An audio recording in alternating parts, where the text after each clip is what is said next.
computer. Okay. So just to give you some sort of idea, everybody knows this, and most of you see either a rabbit or a bird. Strangely, some people don't see either, and some people only see one of them, which is but we are very good at making patterns like this. Okay, so anybody else coming in? No. So on the other hand, philosophy and science is often inspired by what is happening around us and can be a motivating influence. Einstein's revolutionary theories of physics were in part inspired by his concern about how to set clocks at different train stations at the same time. That's where we got all this good stuff from. So I just want to point out, I usually mention this late, but this is not a sales pitch, but I do want to mention that that the basis of the ideas I'm going to mention today are set out in my two popular books of philosophy. One is Nothing Matters, and the other one is Time to Tell. Especially the latter one, it's the ideas are set out very clearly, and what I can do in the very short time available is to go into some of them. But many of the things that we discuss together are strands that come from it. So we're all on the cutting edge, as it were, and moving forward together. So because many people couldn't get to this meeting last time, my original intention was to do it again. But me being me, I can never do two things again the same way, never, even if I want to. And by the way, sameness is part of what we will discuss today. Okay, so what I want to say is that two things can never be the same. Not even clones are the same after a few minutes, because one of them, they both change with their surroundings.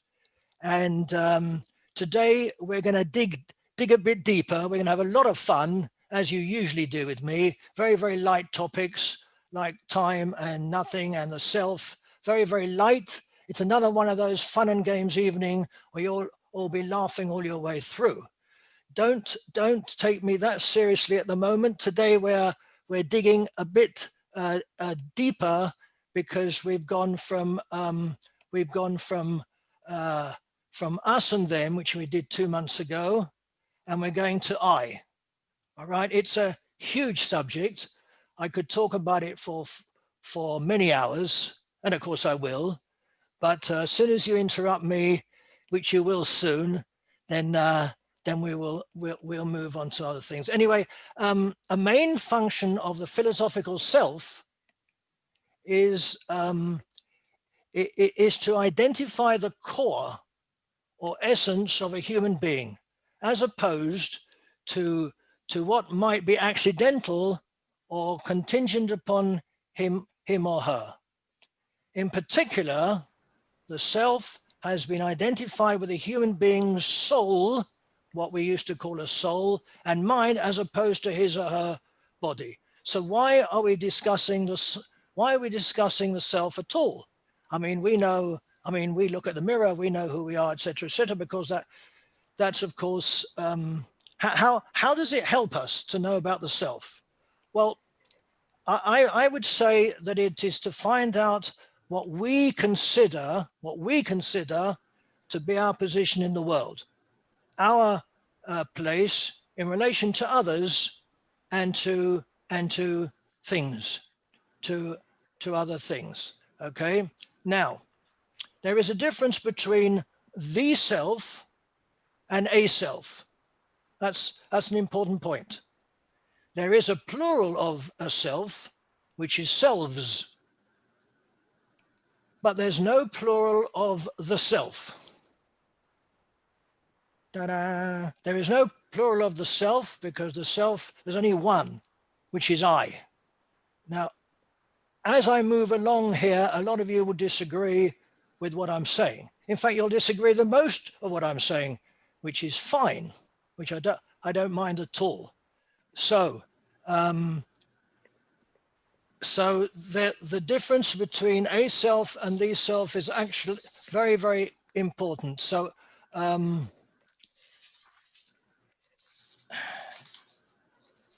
okay, I mentioned this last time and I want to mention it again. George W. Bush's new book of his paintings, it was called Out of Many, One. Now, that bothers me in my search for self, because I would prefer to say out of one, many. And you'll see why I'm saying that in a couple of minutes. What I'm actually saying is, are we part of the world, or is the world part of us? In order to do that, we have to look at us in relation to the other, right? Which we talked about 2 months ago. So Emmanuel Levinas, who dealt particularly with the other philosopher, said that the importance of the other is at the core of what it means to be human. The point he's making is that there is no us without them.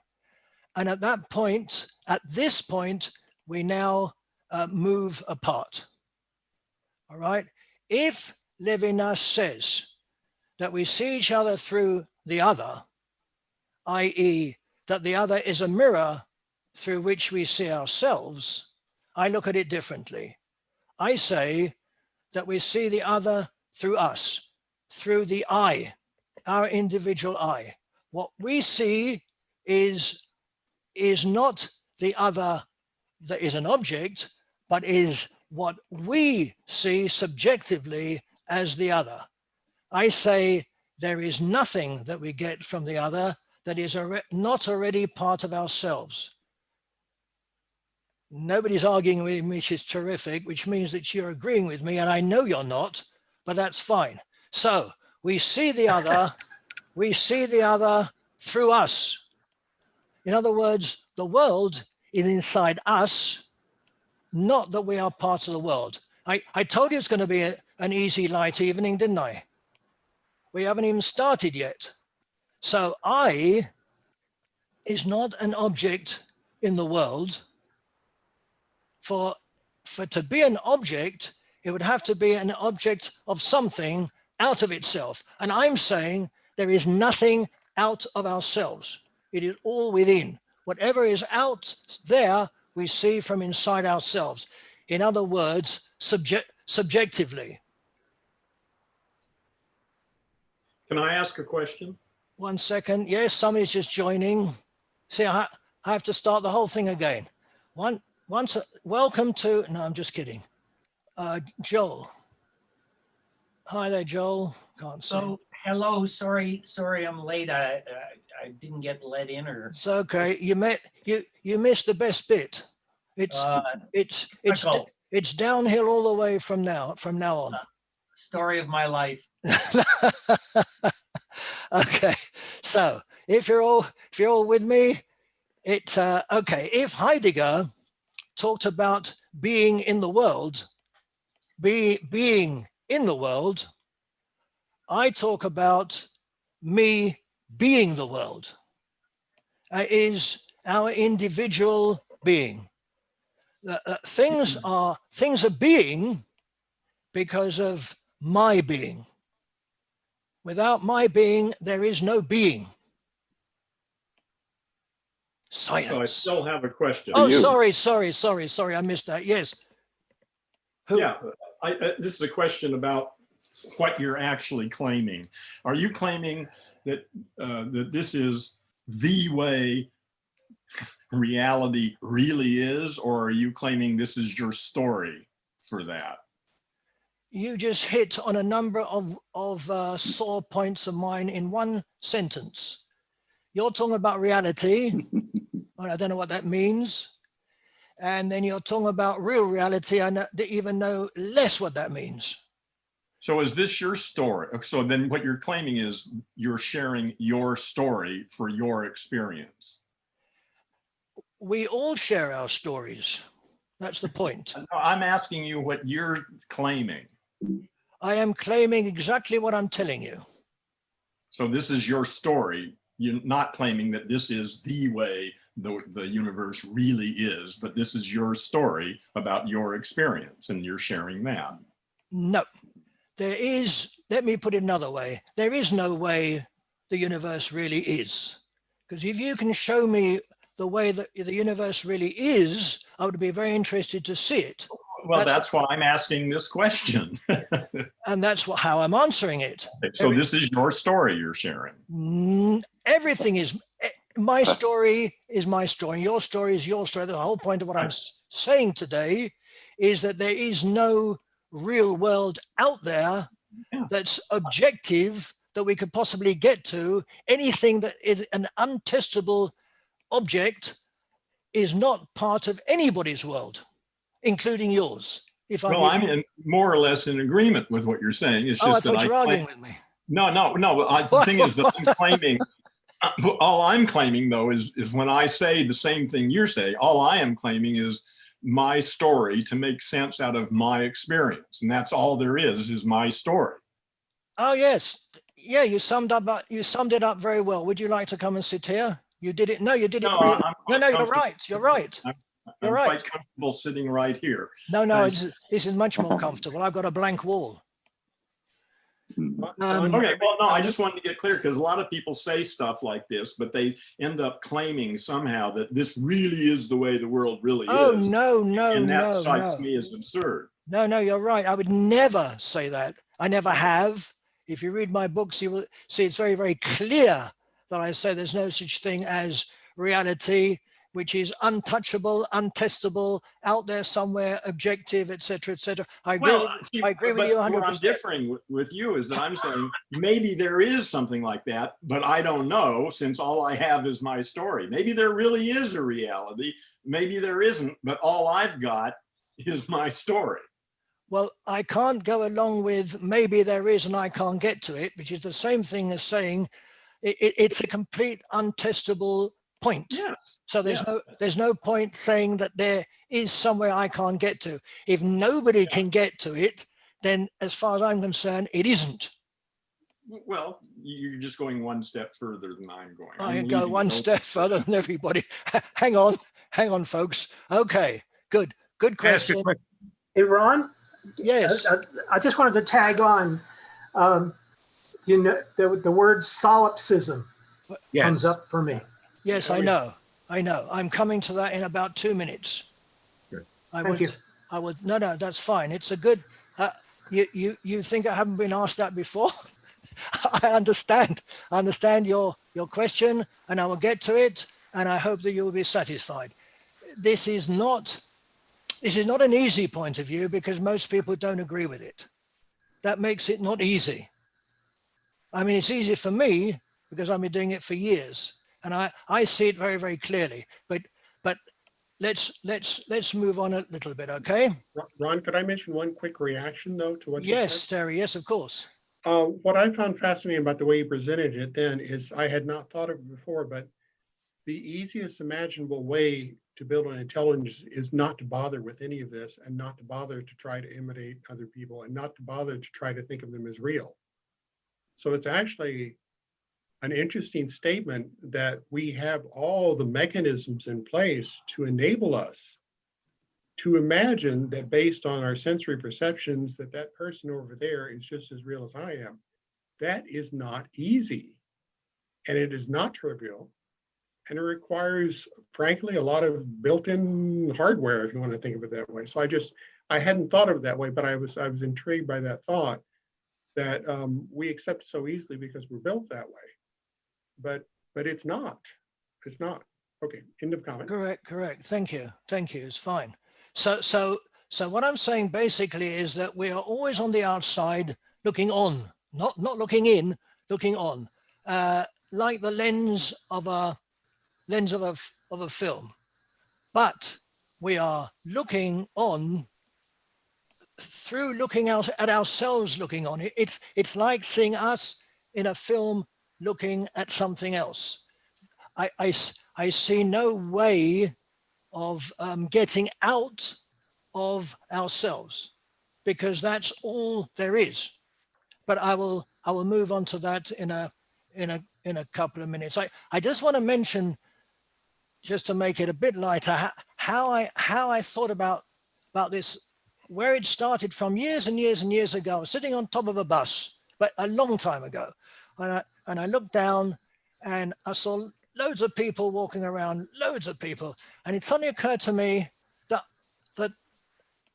it sounds trivial, but it suddenly occurred to me, all those people are different.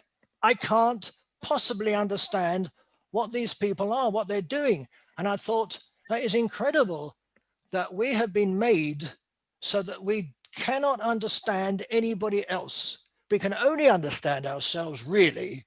And we can only understand other people through the way that we would behave in those circumstances.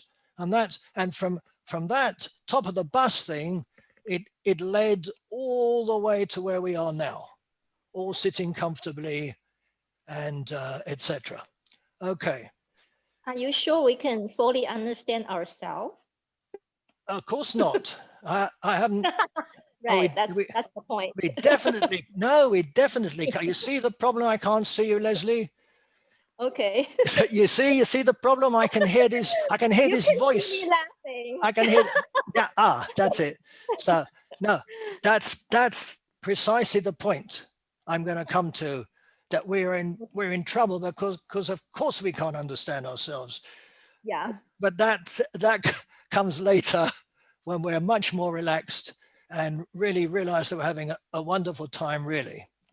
Okay, so what I'm saying is that let's face it, it is always I that does, perceives, thinks and feels.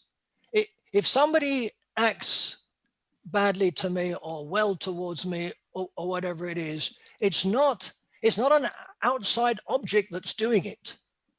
It is the way I see that person behaving towards me. I can't get out to that person and do what that person's doing to me. I see it in a certain way and I accept it. I can get insulted or whatever it is, or I can imagine what I would be that person doing it to me. Are you with me, or am I driving you crazy? And if I'm driving you crazy, it's fine, because that's my function in life. Okay, so was it James who asked me the question? I am not, and this is very important, I am not saying that only I am in the world. It was James. This is in regards to your question. I am not saying that I am in the world alone, there's nobody else. I am not saying that everybody is in my imagination and that they will disappear when I don't look. I am not saying that. I know there are other people. I know they're there. I react with them, but those people are outside me, and all I can do is see them through my subjective view. Okay, does that answer you, James? Or is that same as a theory of mind? I doubt it. Can you know the notion of theory of mind, right? People, you cannot see the other person's mind, but through your mind you have this assumption of, or mirror neuron, similar things. So theory of mind, that you can guess what other people. I can't guess, but yes, roughly, yes. Yeah, it's not a matter of narcissism, which has a negative connotation, but it is a case of anthropocentrism, which is not a dirty word in my view of the world. It is not a dirty word. It might be a dirty word, but it's not a dirty word. Because that, as bad as that word sounds, and the criticism of the whole business of anthros, it is, as far as I'm concerned, that is it. I can't see any way that does not exist. It can't be anything else but a world in which each of us is the center of our world. I can't see how it can be anything else. Ron, let me ask a question. You seem to be describing that the situation we present to the world Bill. Yes. is one that is characteristically without confidence that we know anything more than what our own perceptions are, but we act as if we have knowledge of others. So it's a kind of what I can be certain about and what I can't be certain about. What's a hunch and what is real. Is it a distinction that you're talking about? I can't know anything but me, but I do act as if I know everyone else. Yes. And I behave that way all the time. Yes. Now, is that so? It's not solipsism. It's just a question of what I can really be confident about. So it's a degree of confidence question, right? Yeah, that's a good way of putting it. 1 second, somebody's just come in. That's a good way of putting it, but I wouldn't use the word confidence. I'm going to take away your confidence today. You're going to come out of here completely destroyed. No, I'm kidding. That's good. But, I need that. no, but no, that is a good point. If you want to use the word confidence, you're right. The only thing that I think I know is what I know. That's the only thing I think I know. I can't possibly know what you know. I can't possibly see what you see. I only imagine what you see because it's the way that I would see it. Correct. Right? Right. Yeah. Okay, thank you. So, Ron? yes. Just to repeat the comment that Jean made, that she used a term that is very meaningful to me, which is theory of mind. And I don't know if she brought it in from the same context, that maybe more, I think as we've talked about, we often borrow things from philosophy and artificial intelligence. But theory of mind is the term that we use to describe this problem. And one of the reasons for my earlier comment is that it's hard. It is really hard to build a computer that has an ability to understand from someone else's perspective, to be able to project itself out. And you have to work at it. So that's one of the reasons I like that phrase that Jean introduced, is because it is perhaps a more precise encapsulation of the suite of problems that are involved with it. So just mention that. And again, I'm not quite sure of Jean's perspective, but I thought that was a good term to bring up. I'm going to do quite a bit on artificial intelligence, so I find that fascinating within this topic, largely thanks to the discussions I've had with you. And I've been, and I'm going to go on to exactly what you said a bit later. Okay. Sounds good. Ron, someone jumped in ahead of me and I didn't have a chance to reply to you. I still see this as solipsism, but I see couching it in subjectivism. So in other words, using the term subjective as a kind of logistic proof for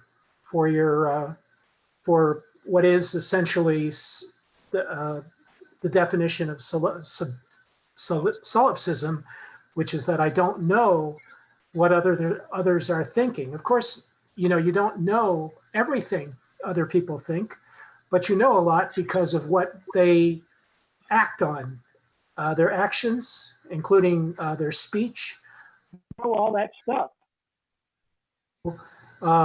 That is not entirely subjective. That does not cause them to be non-subjective to you in their relationship to you. That does not convince anyone that they don't appropriate you as an object. So I'm kind of like, so you haven't convinced me yet. That's all I'm saying. I'm working on it. Cool. No, Better the- tell with my camera. Can I ask a procedural question here? yes. Yeah, I'm just curious, are you planning on having any breakout rooms later so that us as individuals can comment and share our ideas with each other about what we're talking about, or is it going to remain a forum? You want to start what they called subversive groups here, do you? No, I'd like to actually get into conversation with individuals about the matter here. You've So I'm got, just curious whether we'll have that opportunity. the answer is no. And, but a nicer answer is that you have a chat, you've got a chat function. So if you want to chat with people, you can do it. I got it. I understand that. I know how this works here. Yes. But I will read them afterwards. Okay. Fine. No, I'm not interested in typing. No, it's fine. I'm just joking. It's Yeah. fine. It's fine. It's Well, fine. no, the point is talk for me is very different medium than typing, and I'm not interested in typing with people. Okay. I'm interested in talking with people. Anyway, we aren't that many, so everybody's going to have a chance to talk and say what they want to say, and it's fine. Okay, fine. Thank you. No, You it's answered fine. my question. Let me be even more extreme now. Ideologically, it's a return to the Ptolemaic model of the universe. Ideologically, and which was scientifically false. But ideologically, what I'm saying is that we are the center. I am saying that we're the center and everything moves around us. Right? Our current conception of the universe is part of the ideology of modernity, our being part of the cosmos, which is true, but not true, not when it comes to I'm going to go into that, but this whole business of being part of the cosmos is problematic to me. I'm going to talk about how we get from I to we at a later time, in about 3 or 4 hours. Okay, so it's a joke, folks. Don't worry. Hang on there. So I just want to give you an example of something that I saw on Facebook, and show you the horror of what I'm proposing. The horror.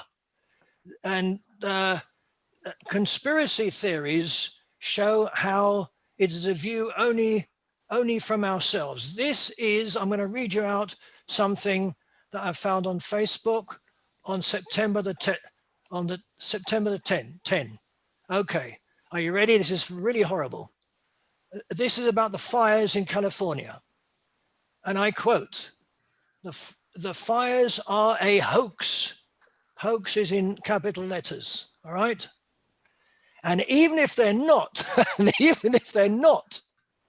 they only kill a small percentage of the population. Now listen to this, just listen, it's horrific. And you can't even trust those numbers, right? If someone dies of a heart attack while their house is burning down, their death is still counted as a fire death, exclamation mark. I haven't finished yet, it's terrible. And even if the deaths are higher, my family is fine. We don't live in or near a forest.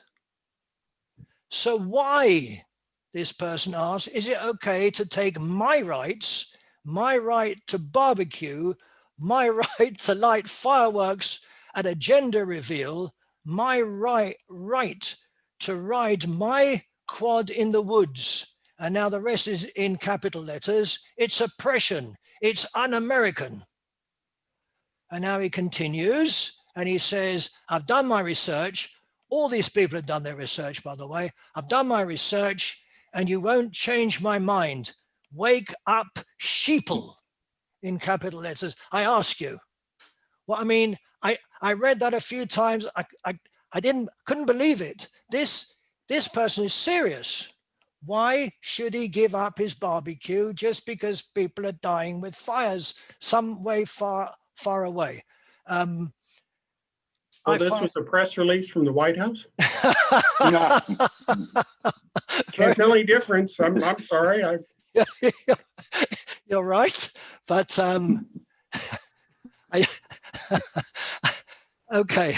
So I just wanted to mention what people see from themselves and don't even move out anywhere, because that is the extreme thing of what I'm saying. Unfortunately, but I just shot myself in the foot. But I needed to show you this because it was shocking. But basically, we can't get out of ourselves in order to see ourselves. If we look in the mirror, we think we see ourselves, but actually we don't. We see what we think other people, how others see us, but actually we don't, because I, each one of you, I see myself as I see myself. I have no idea what I look like to you. I have no idea, and I have no idea what I look like at all, because all I can do is see myself through my subjective self. All right. So for those who want to come away today knowing what the self is, I must disappoint you. I really am sorry. I know that you want to come out with some real information. I can't give it to you. I'm inclined to treat consciousness, i.e. the self, as I do with time, as a process to be understood, a process. There's no the I. It is not a thing that can be defined. Okay, the self isn't a product of consciousness. The self is consciousness. That's a very important point. So there is a problem, in case you haven't noticed. I mean, everything's been very easy up to now. It's all plain sailing. So can we even set out a discussion about self, myself, all of you? How can I talk about I? How can a subjective me and I talk about the essence of myself? Because it's absolutely subjective. How can we possibly do it? But that's what we're trying to do today. How can I turn inwards into my essence, if that is what the self is? How can I do it? So those of you who know some mathematics now about Gödel's incompleteness theorems, where he really destroyed people's mathematics and the theory of mathematics by saying that within a system, you cannot prove itself within a system, and that caused, which we won't go into, that's a bit of a problem. Okay, so hello, sir. Pardon? Yeah, may I ask a question? Yeah, of course. 1 minute. Yeah, I'm driving, so pardon my Somebody's coming distractedness. in. Scott. So far, whatever you shared about the self is exactly the same as the Hindu non-dual philosophy, Advaita Vedanta. It's exactly the same. The self can be defined. It's the ultimate subject. So my question is, what's new about your approach? It's been rehashed for like few thousand years. Everything I've said has been exactly the opposite of that, by the way. What you're talking about may be counterintuitive. You're talking about looking inward to find something that you may have to look outward to find. You're trying to, I mean, everything in the universe, we see, you know, there are thresholds dividing things from other things, right? And the thresholds can be very permeable or very impermeable. And so you're trying to make your threshold of containment so impermeable that nothing else outside can reach it. And in the process, you're killing the contents of that barrier, and it doesn't feel good. And you seeking for an answer when the answer may be to be less impermeable, more permeable, more receiving from outside of yourself, because all of these divisions of anything we see in the universe are sort of, you know, nothing is completely separate from anything else. Well, that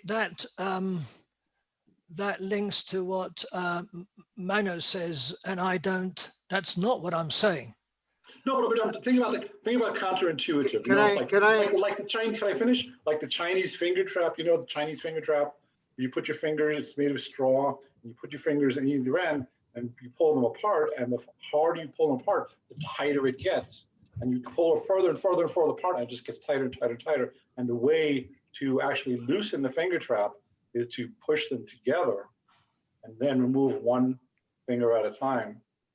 And so, can I try to articulate it in a simpler? I'll try. And correct me if I'm wrong. What you said is the self is the ultimate subject, and there's only one self, and you can never know it because it's who we are at its essence. And continuing further, it is self-evident. You know,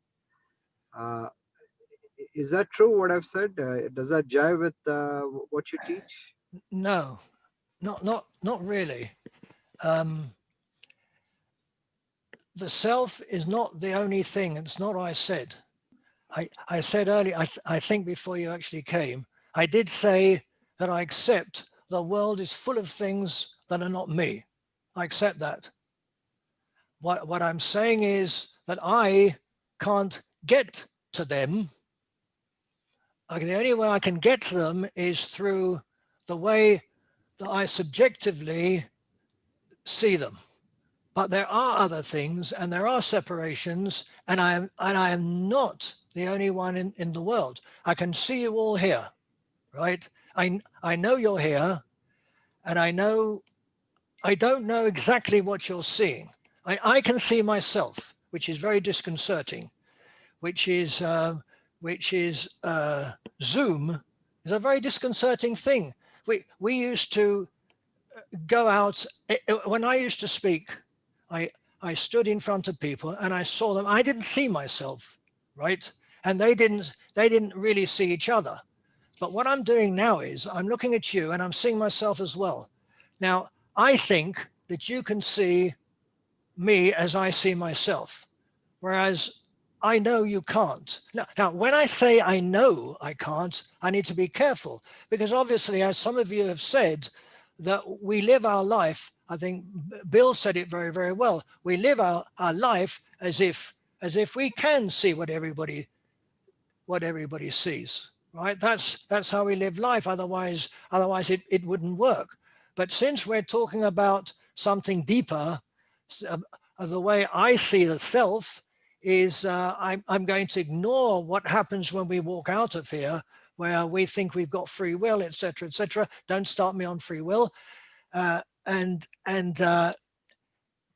now that we're sitting here and we're speaking seriously, and a small group of people who know each other and feel like discussing stuff and being open, in that case, I can open up. And by the way, so somebody said, what I am saying, what I know. I needed to be clear that I do not know. And that's quite difficult. If I said to you, this is the way it is, I would be shooting myself in the foot, because then I'd be saying, well, there's this objective reality. And I'm saying to you, there is no objective reality. I can only surmise what I surmise because of what and who I am. But that's as far as I can go. I can't go any further. It makes it very difficult for me. It makes it very, very difficult for people who are listening to me and say, well, okay, then what is it? And I'm saying, but there is a problem with it. That's the point. I don't know what it is. And actually, I don't know what is, but that's that's for another Yeah, time. that's what Clinton said, by the way. Yes, I know. Yes, I know. That's actually spelt out in my time book, exactly what he said. But you're absolutely right. So Yeah, I can see you're on a different track because this philosophy talked about the only real thing is I, and everything else is fake news. Yeah, the illusion, the Maya, and yes, you don't get into that. no, I don't think there are illusions. I don't think that what we see are illusions. They are I don't like to use the word real, but they are what we see, and what we see is not an illusion. If you walk along the road and see water, or in the desert and you see water, and then you walk towards and you say that wasn't water at all, it was an illusion, but when you saw it, it was not an illusion. It was water as far as you're concerned. Right. So then the corollary is whatever you see or whatever you experience is not real. And then the further corollary is whatever is real can never be experienced. No, no. Can I ask a question? I'm just having fun. It's okay. I know. Let me continue driving. We're going to be here for hours. I'll come back to you soon. Yeah, Phil. Can I ask a question, Ron? We're jerking each other off intellectual masturbation. No, don't worry. You're going to come out of here complete. Let me ask a question, Ron, if I can. Yes, Bill. You're not doubting that you project your understandings on the world, and you're not doubting that the world operates on you. Are you just saying that our way of talking about it is subjectively limited by our perspective? And that I can understand. We have transactional relations with the world, but our ability to describe them is limited by our individual self perspective. That fair? I hate to say it, but yes and no. Oh, I would expect. Let me, if I move on a little bit, then maybe if I can show you some nice pictures, just for a second, let's see if I can do this. Share screen, hang on. No, 1 second, don't go away. Go to slide 25. Okay, I just want to show you this. I started this last time, but I've developed it. I want to talk about how is there progress, right? How is it possible? So what I want to show you, I'm going to come back to this at the end with something slightly different, but using this. What we have here is how do people progress? How do they get new inventions? How do they move on? Because what you just said, Bill, was right. If all we got is ourselves, how do we move on? How do we get new stuff? Well, if we have a look at this, it's very crude. But if each one of these is I, each one of these is you, and at certain points they intersect with other people, and you see these are rough. So what you've got is sort of strands that move on. Every intersection is where you intersect with somebody else's ideas that move into your ideas. It's very, very crude. I'm sorry about this, and it's flat. It should be something like this, where everything moves into everything else. But this gives you a rough idea of how we can possibly learn from somebody else.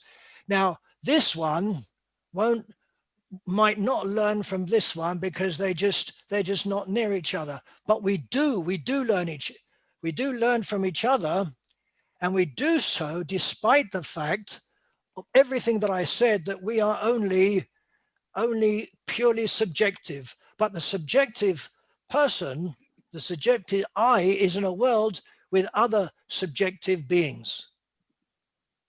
Okay? will come back to those nice things. Does that make it a very slightly clearer? Anybody? The world contains beings that are like you. But how did you find that out? I'm sorry, I didn't hear that. Could you repeat that, please? I think you just said that the world does contain other beings whom are like you, you said they are subjective. So how did you discover that? Because I can see you. And I know that if you say something that makes sense to my subjective self, that somehow is linked to how I think, then I will listen to you and I will take it on. How do I know there are other people?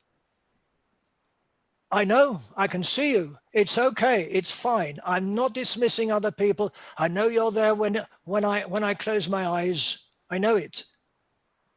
But the subjective me the subjective I is separate from you. I don't know, I cannot possibly know what you're thinking, even if you tell me what you're thinking. I can't feel it and get inside, right? You accept that, don't you?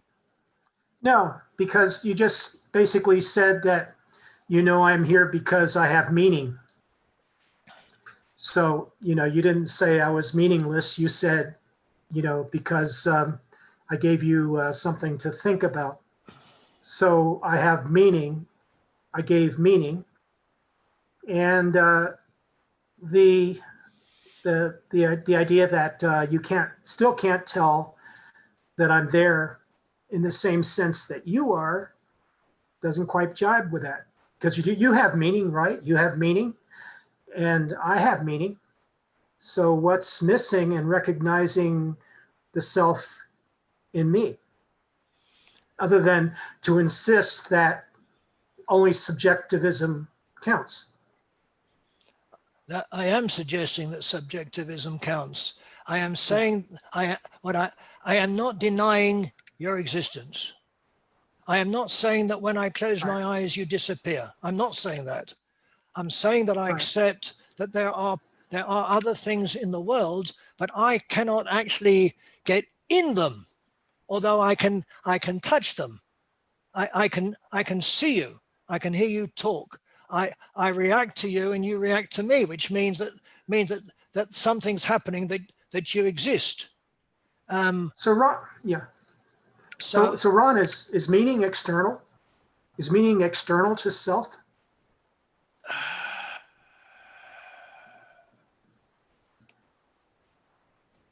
That's a good question. I would say no, can't be. There is nothing outside the I, because it would have to be something objective. And if it's objective, that means it's objective to all of us. That thing out there, the reality that I don't accept, because we can't, it's untestable. I don't go for untestables. I can't prove there's something out there. I can't prove it, but just to say it to make us feel better. I mean, people have been saying this for years, for thousands of years. That thing out there is God, for example, right? So I don't have to prove God, because I believe that God is there. I can test it. I mean, not me, but I mean, people of donkeys years ago can see the wonders of the world, and it proves that God is there, which is fine. It's okay. That's the thing out there, and the thing out there I don't accept. I can only accept what is within me, because it's the only thing I know, and even that I don't actually. I have to. We're going to come to that. The problems haven't even started yet. No, I'm kidding. Okay, I'm interested in how you can find meaning in yourself and not find meaning in the person who is sharing meaning with you. So no, fine. No. Unroll it.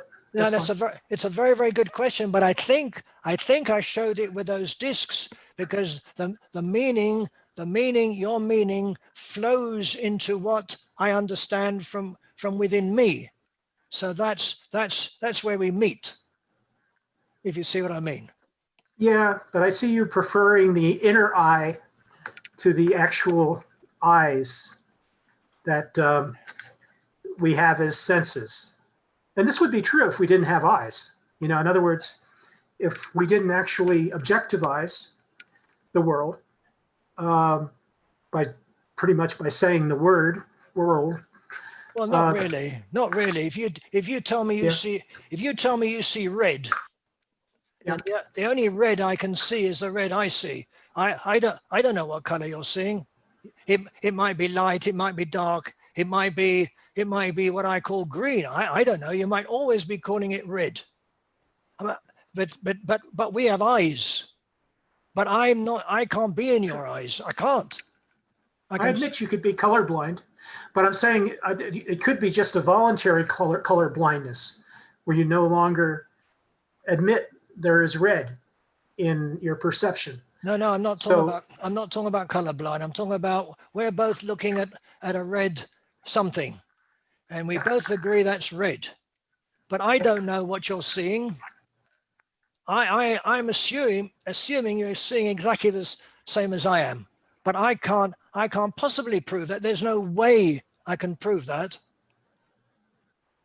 No, but do you need to prove things? What if assumptions are actually valuable? I'm not saying that assumptions are better than proofs. What I mean is, you know, when you assume something, you're already admitting that you're intelligent.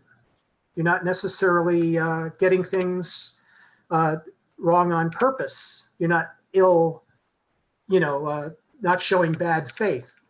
You've even admitted that the word red, to me, you admitted the word red has a similar meaning to you. So you're not acting in bad faith.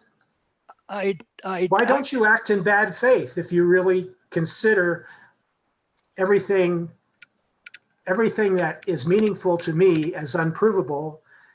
And do you really feel, or my existence is unprovable, perhaps is what you're saying, but yet you're willing to prove your existence? I think Bill summed it up very well before when he said that we act as though we do all behave the same way and see the same thing. I mean, we act as though we do, but we can't do. I don't know what you're seeing when you see the color red. I don't know. I assume it's the same as mine, and that's how we live. We live very well like that. We live approximately. We see red, and I know that you see red approximately the same way as I do, and that's fine. We'll get along fine because we're both seeing red. But the red that you see, I have no idea really what you're seeing. That's all I'm saying. So, moving rapidly along, as we have been so far, I want to speak about real things now, since everybody wants to speak about real things.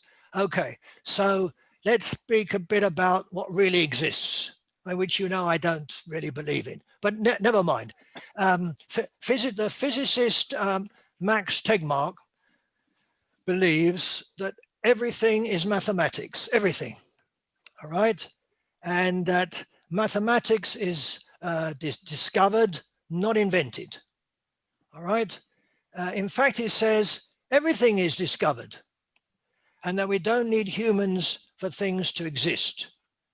That for him, mathematics is it, right?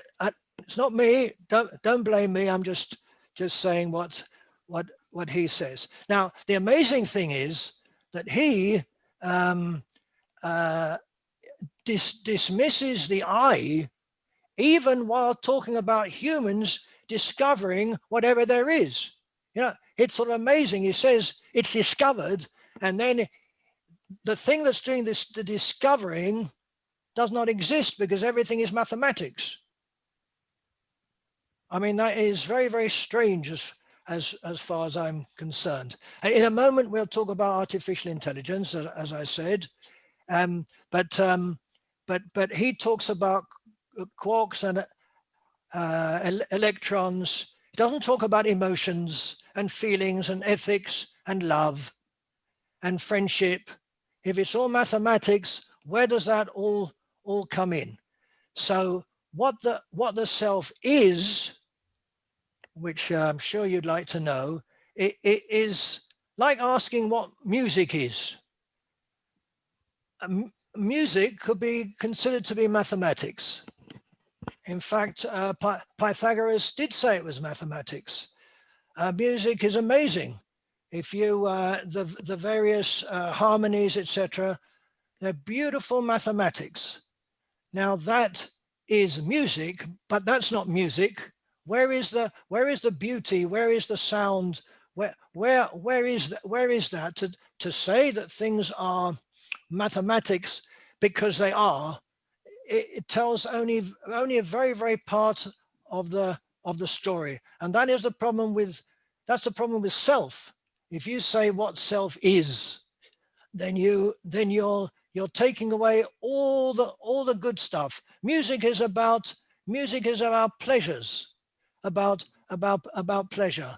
It was Tolstoy who said that music is the shorthand of emotion, which I think is very nice. So now let's get to AI, which I find fascinating, because Terry, you'll stop me when I'm completely off. But the interesting thing about AI is that it's supposed to be an extension of ourselves. Now that is very interesting. We're creating ourselves in sort of artificially for ourselves to be possibly better than us, to do things faster, to do things more efficiently, both mindlessly. Remember Chaplin's Modern Times, and mindfully. You know, we can for us to think of automatic cars that need to think like humans, first of all, in order to be able to drive. But even worse or better, they have to think, in inverted commas, what humans are going to do outside that car. If they're going along the road and there's a human being standing on the side of the road, the car, the robot, has to decide whether that human is going to jump in the road or not. Right? And it has to go, that car has to go into a roundabout where all humans are going round and round. And he has to know the crazy things that humans can do within a roundabout. These are the things that give autonomous driving programming teams nightmares and nervous breakdowns. Yes. I can imagine, because basically you want them to be like humans, and you want them to be better than humans, right? And in order to do that, you have to know a hell of a lot about humans. And in order to do AI, you have to be a philosopher. You've got to know how the human mind works, and that's really difficult, as we can see by just discussing the self, which is you know, that's us. Okay, so I'm going to talk for 1 second about Stephen Wolfram. When they asked him about aliens, he says, aliens are already among us. He says, we communicate with them, and he meant computers and AI. Let me just mention for a couple of minutes AI and Wolfram language. So he tried, well, he says he did. He formed a computational language that gives, I'm trying to put it in simple language, a computational picture of the cosmos, that everything can be put into computational language, and everything, right? And he said that this is the answer to everything. This is the new physics. Okay. The point is that there were two things which show that they weren't. First of all, he said that that it is finite, and human language is not finite. Human language, you can basically say anything you want, sentences you've never heard before, you'll be able to say. And he also said, which I'm very surprised at, that you can actually choose the type of language that you want. In other words, what he's doing is creating a self. But of course he isn't. And I think, are we talking now about the self or a self? And is it a big deal to create a self rather than the self, which is what we are? Okay, but the point is, does it pass the Turing test? I suppose you all know what the Turing test is. That is that if you're talking to something on the other side of a computer, you would have to know whether it's human or not. If a computer passes that test, then it's doing very, very well. And he says that his can pass it, which I'm wondering about. So, well, if we get to that, we have to get to the rights. If we don't know if a computer is human or not, in that case, an AI would need to have rights. Okay, so what do we do? When do we give rights to AI? When they have consciousness? Or will they have rights when they say they have consciousness? Let's say that a computer says, yeah, I know, I have consciousness, I have it, I want rights. What do? By the way, there's interestingly enough, there's a new Institute for Ethics in AI at Oxford University, which is very interesting. Imagine ethics in AI. You've got to treat them well, apparently. The director being a professor of ethics and legal philosophy. Very, very interesting, I think, that there is, you have to be very, very careful how you treat your computer soon, because there's a whole compartment in Oxford that's dealing with it. Let me tell you a story about an allegedly compassionate robot. There was a BBC film about this called Pepper. He worked in a care home. Okay, he had a relationship with this old bloke called Peter.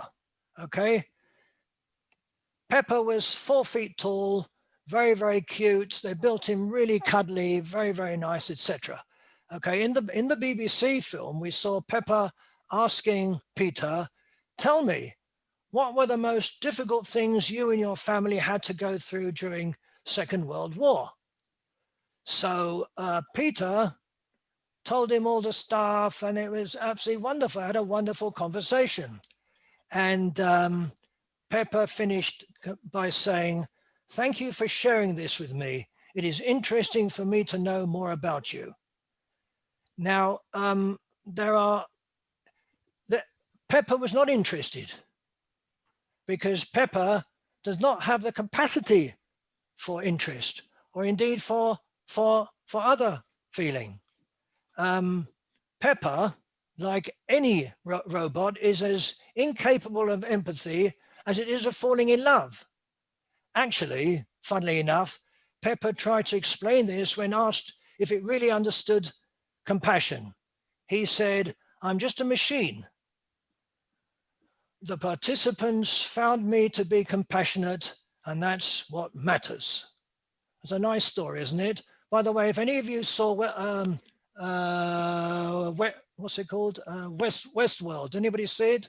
Westworld on TV? Oh, okay. So I'm the only crazy person who saw it. All right. So this Series of the movie.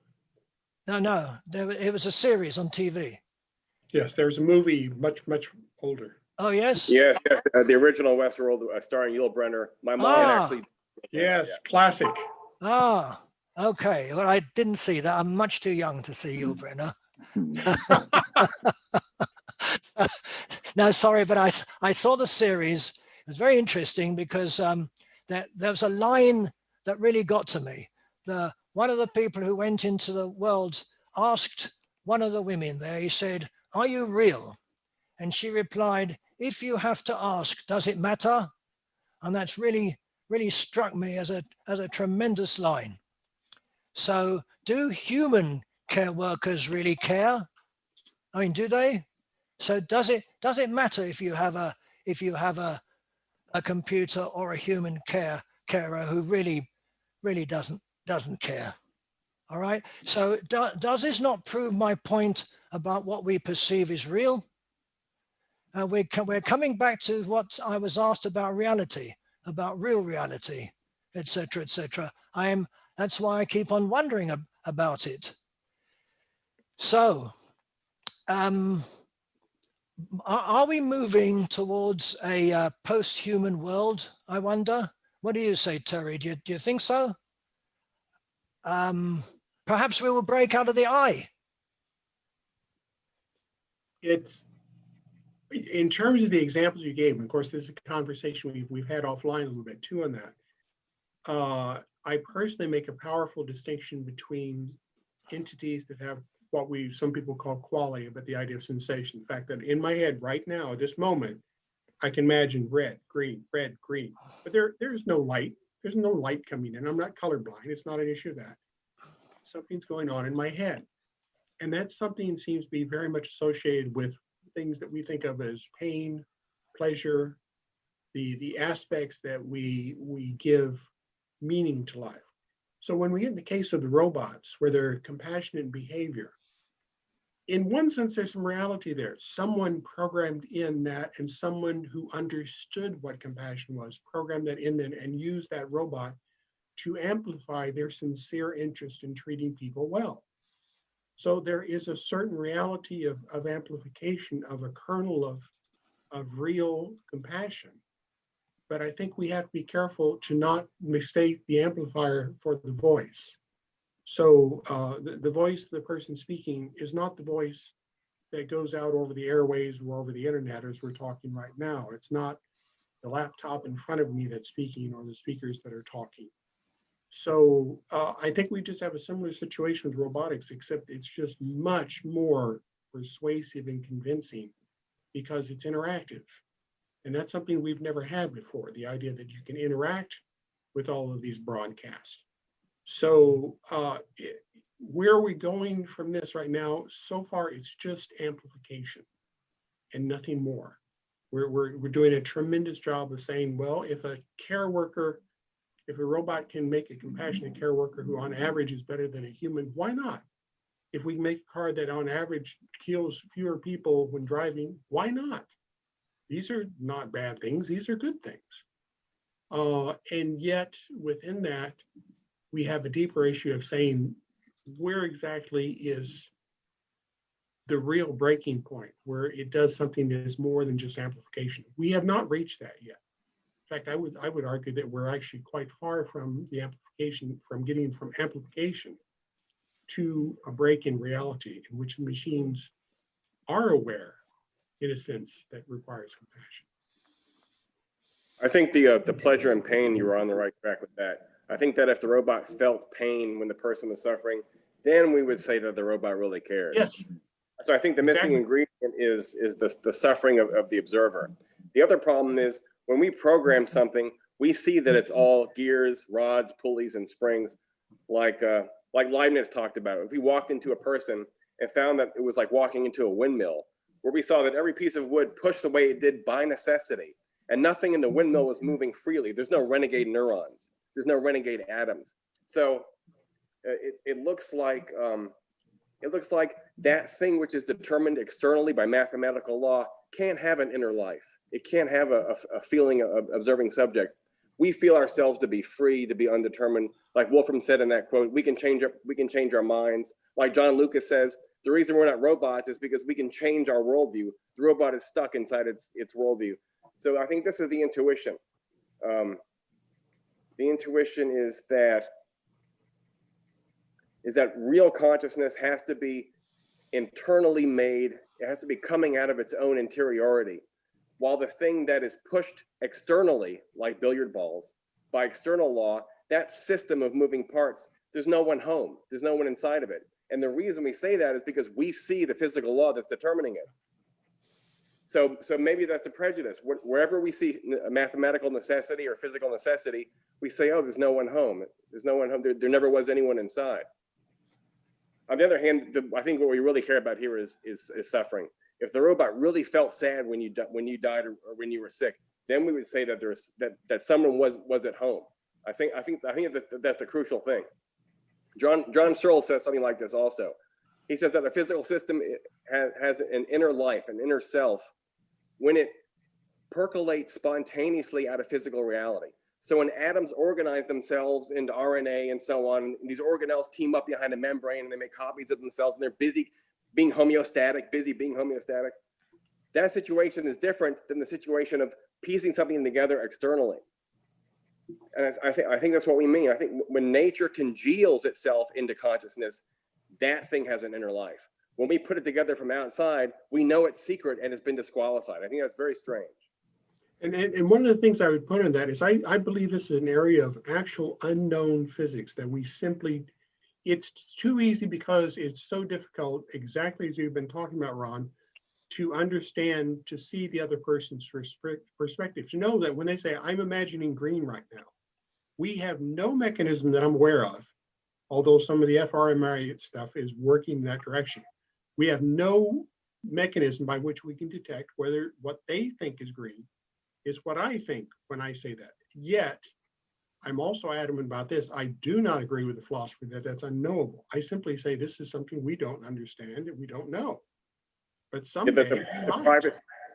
And when we do is when we can build computers that can feel pain, and then the whole ball game changes. We're no longer in amplification anymore. Then we are in an area in which self becomes something very different from what we've perceived so far. Terry, sorry, Bill, yes? Yeah, I'm just wondering, listening to the conversation, how much of the discussion assumes that words refer to things instead of are dependent for their meaning on context. In other words, when we say consciousness and we refer to empathy, we're talking about behavior that occurs in a context. We're not referring to a thing, and we can't either know the thing or not the thing. I mean, that in my old undergraduate stuff, the whole question that Wittgenstein raised was whether words refer to things, and they don't. The meaning of a word is its use. And so the application of language is a function of context, not reference. And if we get rid of the mistake of reference, then it all becomes clear that we're talking about language being used in context that doesn't worry us about whether the reality stands behind it. It's effective in its context of presentation. I have many things to say about that, but all right, I'm sure you do. I won't at the moment. It'll take ages. It'll take another hour. But I might come back if you're still here. I might come back to that, but it takes us a bit away from what we're talking about at the moment.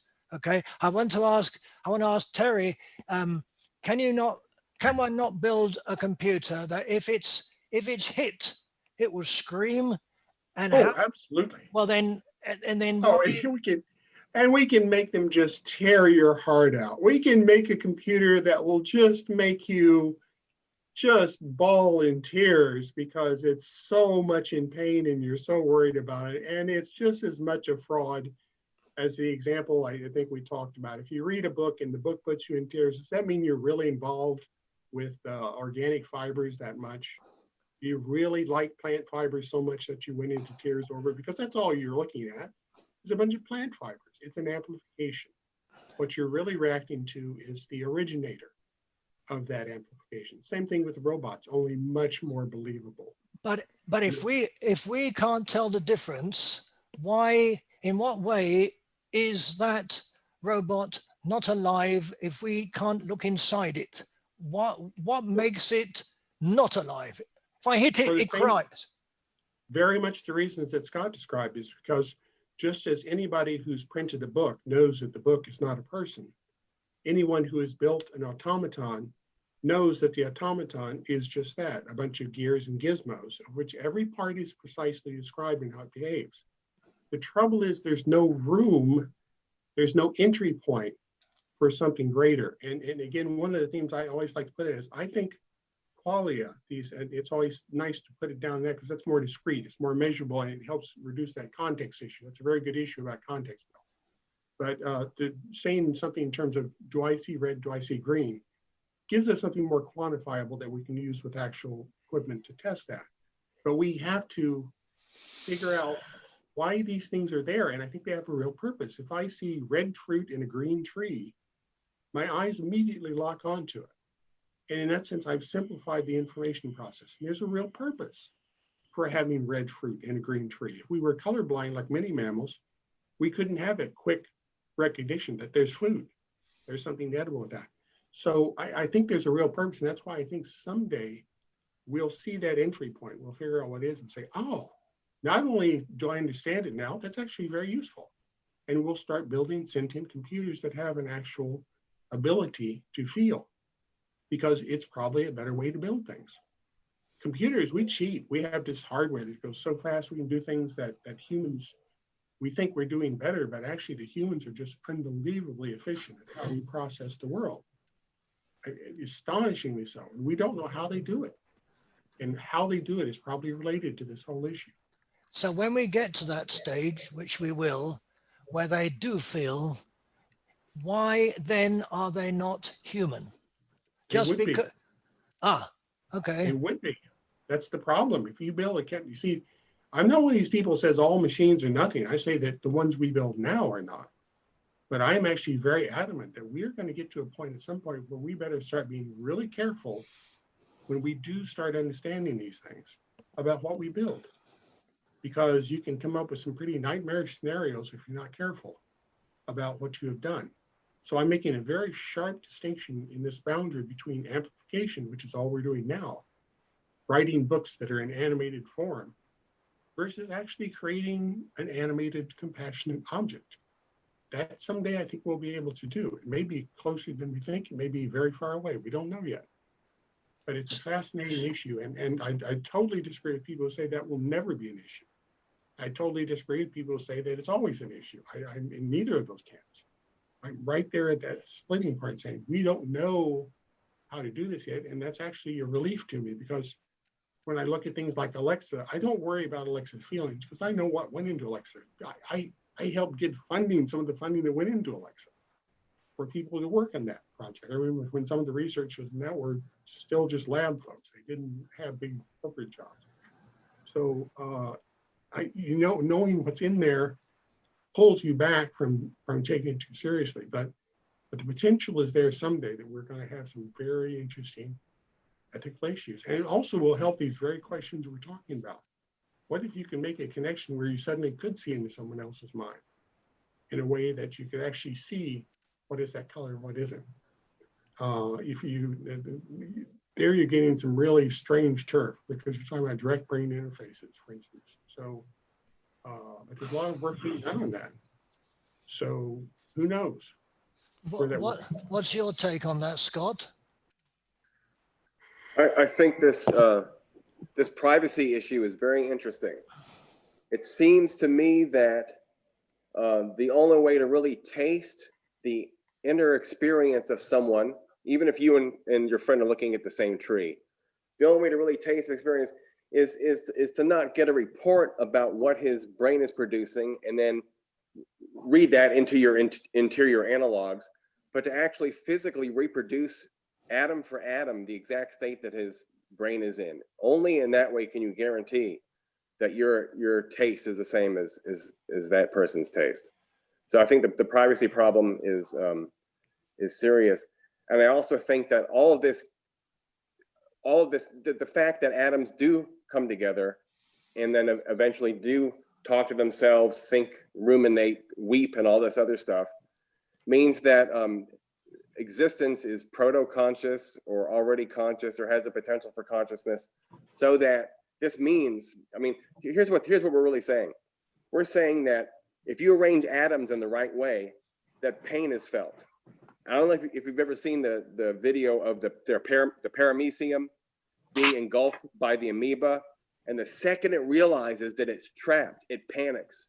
And I have no doubt in my mind that it's experiencing a quality, an emotion that's identical to my experience of panic. Because I think that the self, the enveloping eye that coordinates all the trillions of cells in your body, this thing originally as panic, and it only functioned because it was able to situate itself as a body in space in relation to predators. I mean, that's a massive move.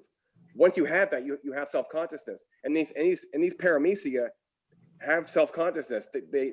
They're panicking. But the amazing thing is, matter, if you arrange it in the right, delicate, sophisticated way, feels pain, and I think that's the beginnings of biology of the kind that we can relate to is when nature was able to arrange matter and motion to produce pain. I think that's the moment. Otherwise, we have robots, we have zombies, and zombies can act like humans, but we'll always be skeptical of whether they're really, if any lights are on. But I think the spontaneous self-arrangement of matter into pain making. I mean, that's the greatest gift that biology has ever produced was pain. And a little fun side note. So, general anxiety, the problem that Woody Allen has, the reason people go to therapists, general anxiety, it turns out this is another gift that was conferred to us. Apes were falling out of trees in their sleep. And it turns out, this is the best current model, that the way that you get apes to not fall out of trees when they fall asleep is to give them a general panicky sense that puts them on edge. Well, if we didn't have this neurosis, we probably wouldn't be here to be complaining about it. Anyway, so pain, fear, anxiety, these are the things that demarcate the real person from the zombie, I think. Scott, speaking of that example of the apes, one of the things that I've always found fascinating, nobody likes to hang especially as kids, hang their limbs over the side of their bed. And you always find that very uncomfortable. So why do I not like dangling my limbs over the side of the bed? Well, if you used to sleep in trees with predators in the vicinity, that particular phobia, that particular neurosis makes a lot more sense because it's not a good thing to do. And if you look even at chimpanzee orangutans or female orangutans build a nest in a bed, and their nests are built so their limbs do not dangle. So they have a very vivid example of just that. I very much agree with your point that if this exists, it has to be part of physics. And it can be an accidental level of some kind of quality, I think is almost certainly part of it. But the other flip side of it, and one of the reasons why I'm so adamant about current computers, is we physically do everything we can to design them not to do that. It is built into the system. We don't want anything unpredictable. We don't want anything uncertain. Engineers despise that. And that's one of the reasons why I feel so safe with saying that computers do not accidentally enter into this domain, is because we've designed them not to with adamancy. So the engineers who do that kind of work, it's a very strange thing. There are systems that are built where we don't quite understand what they're doing, and it just makes people very nervous. Those may be the very systems that are starting to edge on what you're talking about. But as of yet, nobody really knows. This is not a well quantified area. Somebody said something? I don't want to sound skeptical or cynical, far be it for me to be that, of course, but I have certain problems with imbuing one-celled animals with feelings in a way that humans feel. Now, if I spent 1 hour saying that we don't know what somebody else really feels, and then I am told that an amoeba or a paramecium feels, then something's wrong somewhere. Either I'm wrong, but completely, and that we all know what everybody else is feeling, or we're going to put these feelings into these one-celled animals. Scott, the way you talked about it was that these things, this one-celled creature, whatever you want to call it, it suddenly feels panic. Like panic is a human term.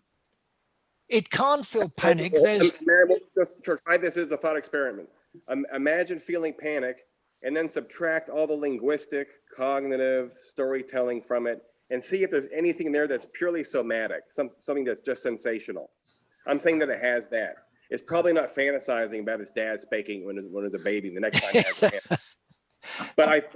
But certainly, I mean, if it doesn't feel fear, then we don't feel fear. If a cell doesn't do it, we don't do it because we're cell colonies. So if you're going to subtract all experientiality from matter, then we're pretty much screwed. Unless you want to posit a ghost that happens to be filling the same space as the body. That's the ghost solution's available. But if we're not going to add a ghost, then we're going to have to say that matter is experiential or proto-experiential. You have to see this paramecium video. You really do.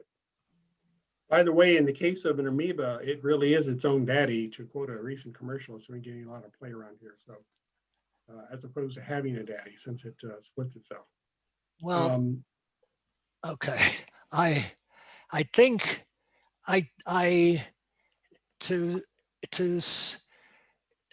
the reason a paramecium doesn't feel because it hasn't got anything inside it that feels. It's as simple as that. Surely there is nothing there. It doesn't have nerves. It doesn't have anything that feels. So where? Wait, why are nerves so special? What makes a nerve cell? What does a nerve cell have that a heart cell or a bone cell doesn't? That gives it this power of illumination and subjective consciousness.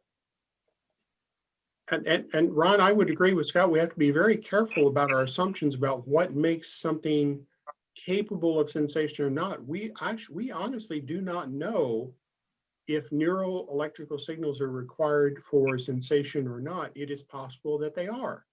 This again is an area of ignorance. It could be that it is essentially the reaction itself, even at the level of a paramecium, could have something that would be a very small sampling of what we're talking about. And I think that's what Scott's getting at. Not that it's full blown, out over the board worrying about this, but a panic reaction is a very useful survival technique. If the paramecium can suddenly go into some kind of state where its immediate sensors realize, oh, I've got to do everything I can to get out of this, that's useful for survival. And it could be accessing these same mechanisms that we don't understand. Unless it turns out they're electrical only. We don't know. So it's a very open and interesting area about what might or might not be the threshold at which creatures are simply reacting. Now, the converse of it is it may be possible that we find that a panic reaction absolutely can be produced by a computer and may absolutely be nothing more than a computer type reaction at the paramecium level. We don't know. Now, I would say we don't know. Scott, I'm not sure how you would feel that, but I would just say that this, I think, is an open issue about where these things come in, where they don't, because you can do an awful lot with just straight information processing, including producing panic reaction. So a panic reaction is an alerting of all parts of the system.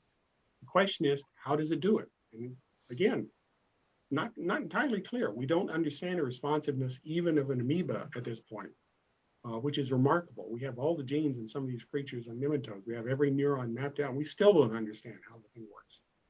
So, yeah, I see two differing opinions here. But I think the essence of what's being argued is a combination of cellular biology and trying to apply what's called cognitive science to cellular biology, and possibly inappropriately. So, and then trying to take a philosophical stance as to whether that should be done or not, versus the idea that there's not enough evidence to, the counter argument that there's no evidence available to come to a conclusion in that field of science, which is of course very small, cognitive cellular biology.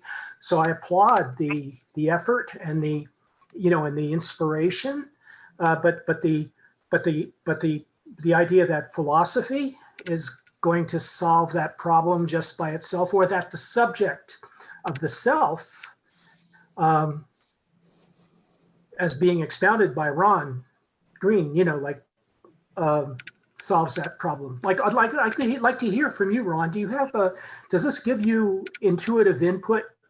Does this kind of further your own argument? Because I noticed you've been a little bit silent about this.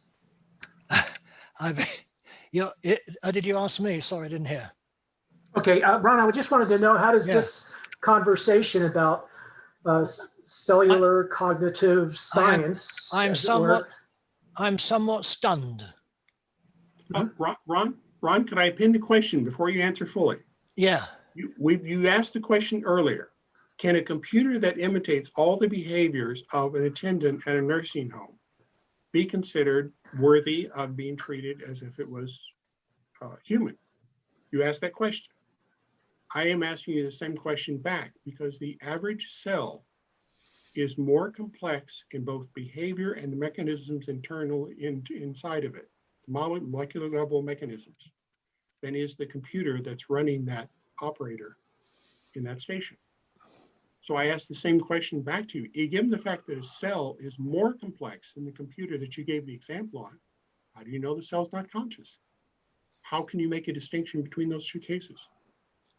Because we are talking about the self, and now you are giving one cell a self, where because you're saying that it is so complicated, therefore somehow I've got to now talk about a self of a one-celled thing, and I can't and I won't, because you are taking away the whole issue of what a self is by saying that anything can have a self if you understand it.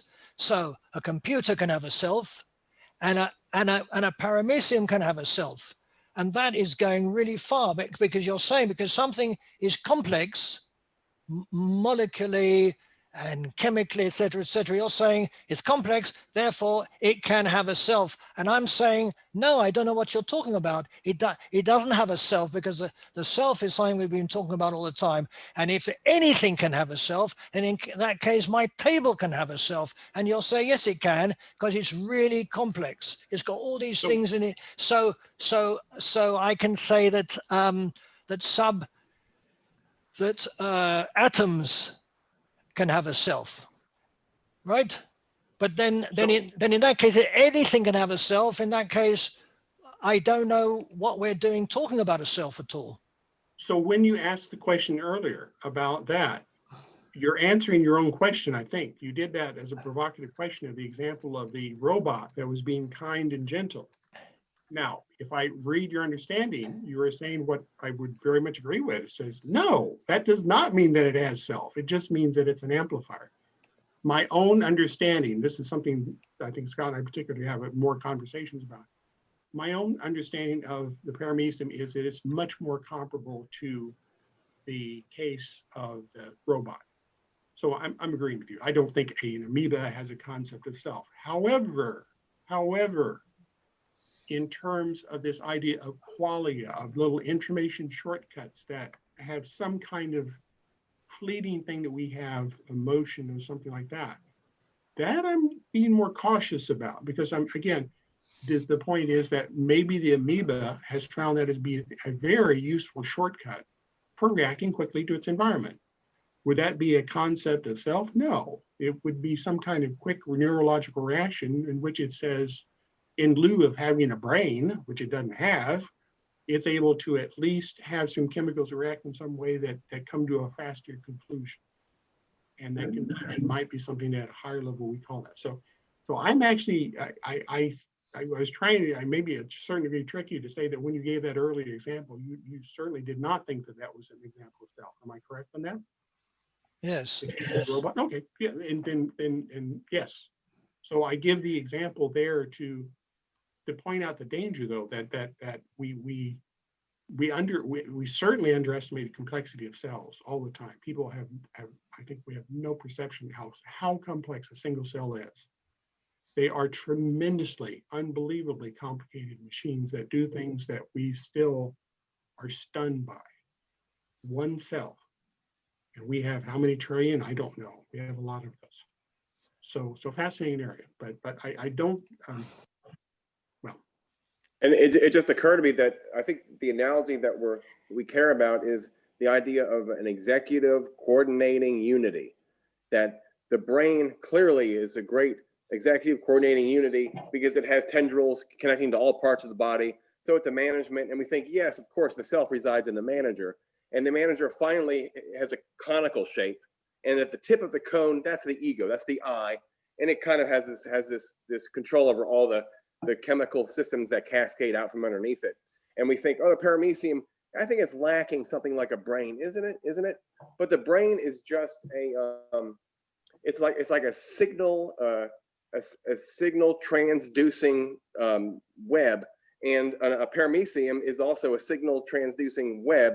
Except in this case, we don't have discrete neural tube-like things to point at. We have what seems to be a very fluid, like second messenger chemical system where molecules flip-flop, convert, and that affects the electron cloud on the neighbor, and it flip-flops and converts, and then it affects the next electron cloud. But still, what is coordinating those thousands of cilia to move in exactly the right direction away from the predator? So there is a unified executive something going on inside the paramecium to make sure that all those little fins waft in the right direction at the right time, away from the bad guy. It's incredible. You'll just have to see the video. And the moment it realizes that it's been locked in, it completely freaks out. And there's no question in my mind that if it doesn't experience pain, then we don't. Then we're also robots. That's all Videos of the cell mechanisms, for instance, an animated version of showing how the RNA is replicated, DNA, RNA cycles. Anyone who looks at a video that actually shows you what a cell is doing, and then you go back and say, oh, it's just a little blob. It just totally shakes your foundations of what you think is a little blob, because it is just fantastically, you look at it and say, how does this thing even do that without just killing itself? And we don't know how. By the way, one of the most recent statements I saw on that was by a fellow named Manin, who suggested that the initial suggestion for quantum computing was not computers. It was a Russian Yuri Manin, who looked at molecules and said, how do they do that? And he postulated this idea of quantum computing at the molecular levels, that every molecule in your brain is a quantum computer figuring out the pathways by which you can produce highly reliable behavior. Now, the funny thing is, Manin then immediately abandoned that because he got so interested in the whole idea of the quantum computing part.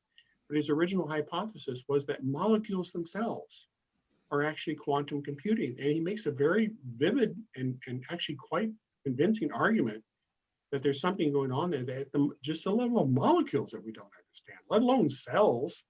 You know, the world is gets very strange down at that quantum level. So we don't know what's going on in some of these systems. Now, in terms of self, I don't even consider although I think chimpanzees are extremely smart and some of them can be kind of on the verge, I think there's a step on humans that is just not there. That yes, animals feel pain. Yes, we should have compassion. Yes, you would be careful. But the idea of self, I think, has to have a leap in which there's a level of what I would call self-introspection, the idea that we actually detach ourselves from reality and are able to start creating our own reality in our heads. I'm not aware of any other animal that does that. Debbie, you want to say something? Yeah, I'm responding to Terry. Yeah, I was in all the discussion. What was missing with the self is the reflection, not only consciousness, but the self-consciousness of ourselves. So we would say, like babies, are they conscious? Yes, but do they have a self? Not yet, because they haven't reached the ability to reflect upon their thoughts, their feelings, and know or take responsibility or have the feeling of responsibility that these feelings belong to themselves. And this maybe relates also to discussion. Well, in the beginning that Ron, you mentioned Levinas, and that's what I think Levinas was trying to go through the other, that when we are self-reflective or in ourselves, it is very difficult to get out and see other selves. But when he talked a lot about the notion of face to face, and when you see the face like I see you now, I identify another self, like another oneself, and I see another self through you, and identifying that, and therefore I can relate to the other and have ethical responsibility and moral responsibility towards them. So I think the reflection is a very, very important notion here in a self. I mean, I don't think you can have a self without that reflection, this metacognition. And one of the points I like very much what you're saying there, and that's why I think we should be careful about thinking that just because something fairly modest in complexity might feel something akin to pain, that's a whole different issue from saying yourself. But it does tell us that as the only entities who are capable of self-reflection, complex mechanism that can respond and react. Yes, it's to be able to know that it is yourselves, it is ourselves or myself, if we can say, and that's, I think that's the process that Descartes went through with the cogito, that it wasn't just that he was doubting everything, that he realized that he was the one doubting, that he himself was doubting everything. So the reflection is and that is an important, I think, question to ask, whether artificial intelligence can reflect fundamentally on their own actions as a self, as being responsible, as knowing, not only reacting and responding and to the other. but one comment I make real quick is, go ahead, Scott. You were asking about, you were suggesting that the key ingredient to a proper self is something like autonomy, self-mastery, the ability to detach from biological automation, make decisions, and implement plans. So Beringza and Bernheim. Bernheim was Freud's tutor for a while. I don't know if you know about these experiments.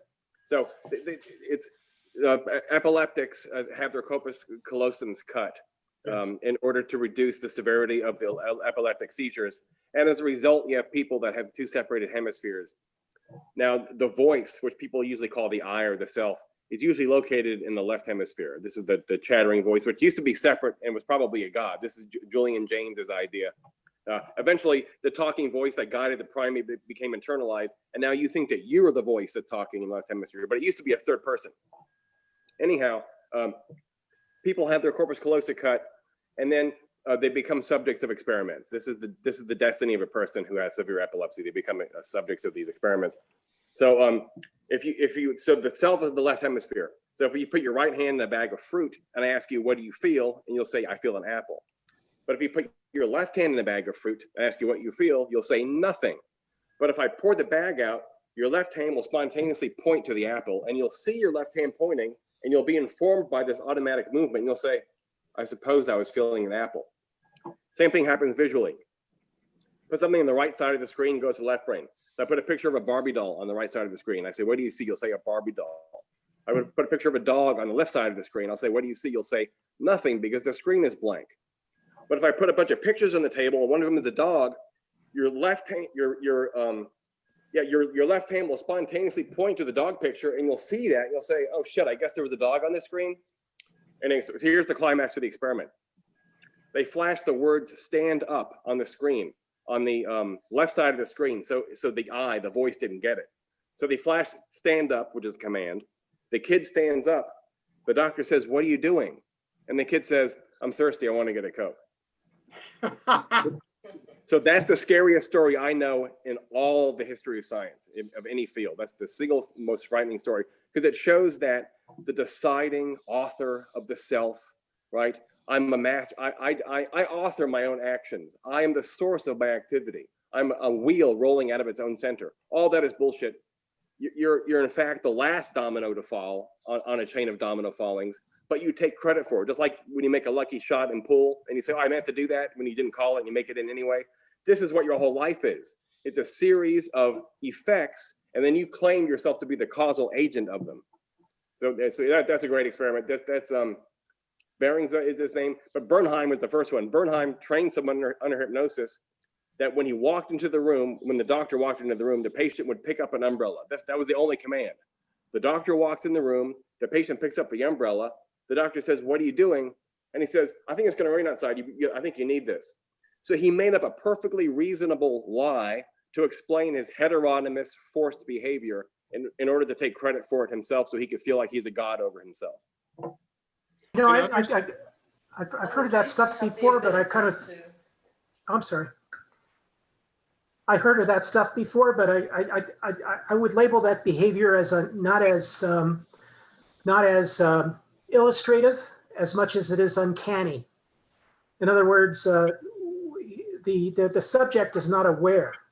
What we call the self in this person with the cut corpus callosum is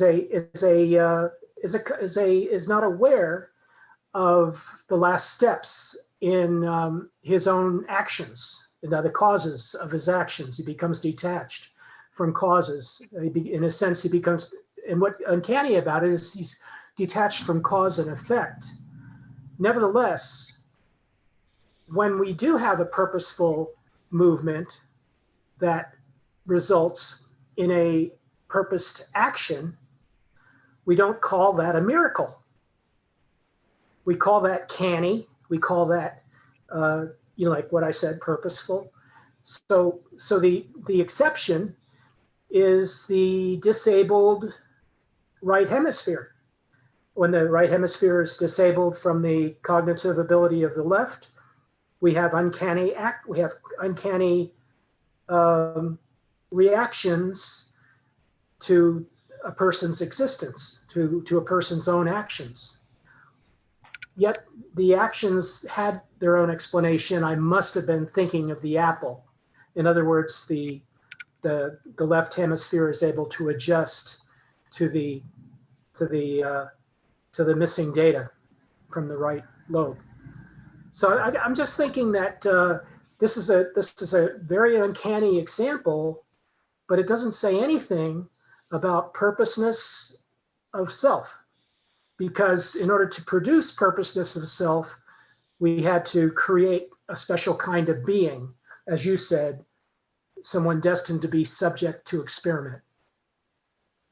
James, one of the comments, there are some other studies that Scott did not mention that, in which people have looked at people's perceptions, how they behave, how they make decisions.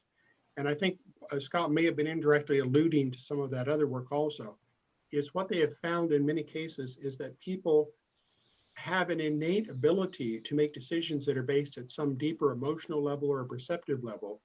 And then they simply give, by habit, not by exception, by habit, a little bit of rationalization on top.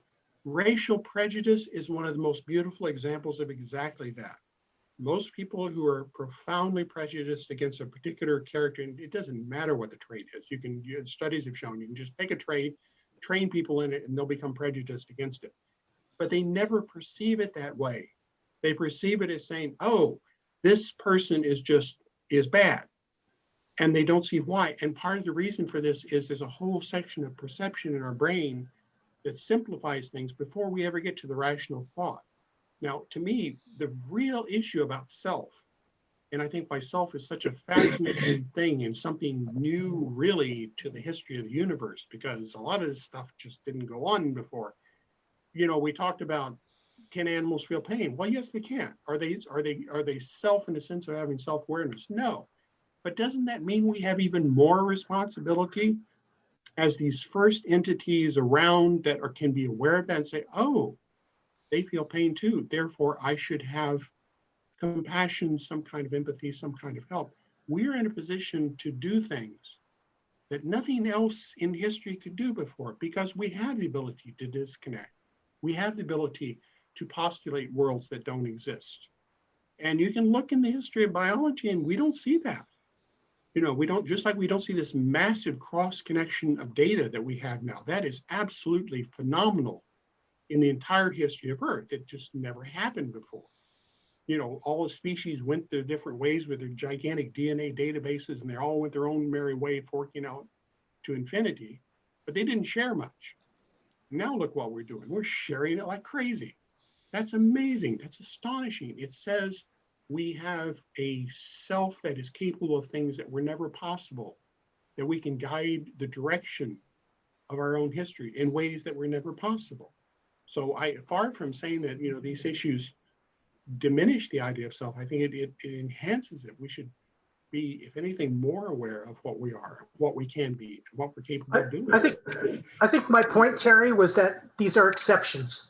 These are all, anything that is just a matter of habit, anything that is accidentally based on the structure of the human brain, anything that is not a common result, or at least an anticipated as a result, is probably more like an accident than it is like a truth, or a absolute truth. So that's all. That's my point.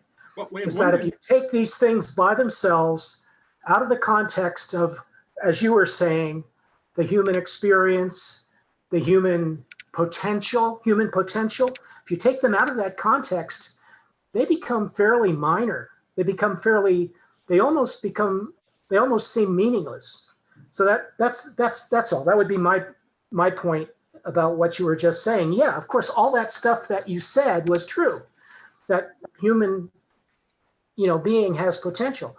But I would not say that the exceptions to that are proof of the rule, as it were. That is a fallacy, that the exception proves the rule, in my opinion. Well, one thing I would suggest as a way of following up on is we can guard against those exceptions. Whether the exceptions are uncommon, like in the case of corpus callosum, or the more common ones, like in the case of racial prejudice, the more that we introspect and the more we look at ourselves, that's why I admire these philosophies that really do encourage self-examination. Self-control of the body, I think, is one example of that. But those are powerful examples of really bringing out and avoiding these traps, because that's the thing we got to watch out for, is there's traps all over the place. It is so easy to fall into a prejudice, which is just an oversimplification based on we don't know what. Training ourselves to see that is harder, but it's a very powerful thing if we can do it. So yeah, I think it requires tools. I think you have to have tools in order to reason well. So part of reasoning well is acquisition of tools, being able to distinguish different sciences, being able to understand how philosophy impinges on one's worldview and so forth.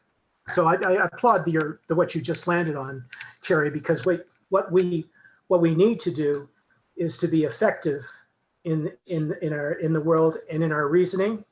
And if we have blockages to reasoning correctly, that causes us to, not be effective in the world.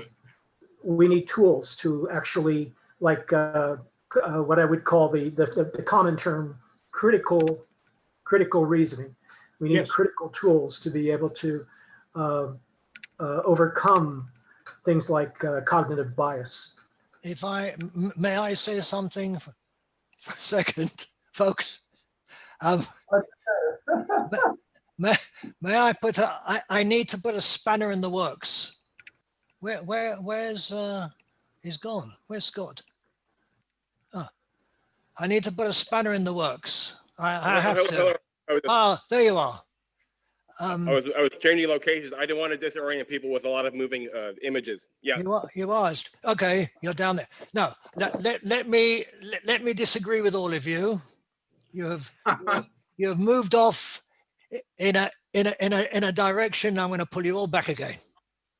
So the problem is, the way I see it, is the more we think of us And the more we think we're part of the cosmos, because that's what you're all saying. If we say that that one-celled things do things because something's happening, or they feel things, or whatever way you put it, and we're going further and further and further away, and we're losing sight of our own self. It's completely diffused. As soon as you talk about things are very, very complex, and therefore, and we don't know anything about them, therefore things might be happening and they might be feeling things, etc., etc. And if we talk about computers that feel things, and they might do, where is the self? Where is the important part of where we are in all this? And I feel it's completely diffused. I think that that thinking about how much we're all one, suddenly we are not important anymore. We're all part of a great big sort of love nest. We're all in this together, but we're not. The point that I was making in the beginning was that our self is what we've got, and once we throw it into a stream of general intelligence and general beings, and all things are feel and can feel, it doesn't matter how small they are, because even if they're small, they're incredibly complex, and we're made out of incredibly complex things. What happens to us, to the self? In some way we forget that we are the center, not a great amorphous crowd of people. I, each of our I, and that's what I started with, and it's become diffused, generally diffused. Suddenly the I is not important anymore, because it's part of a great wonderful cosmos, and I don't go for it. I think it's a pity, or rather perhaps what I'm saying is a pity, that I'm saying that all I have is I, and the rest of it is only what I can imagine they are. Whereas you're now saying that no, we're all part of a great body, and we're only a bit of it. And that's exactly what I did not say. That's my spanner in the works. By the way, Debbie. it took me about 10 years to figure out that a spanner is what we call a wrench. Oh, sorry. I eventually figured it out, but I always go like, what is a spanner? Sorry, I got to start speaking American. I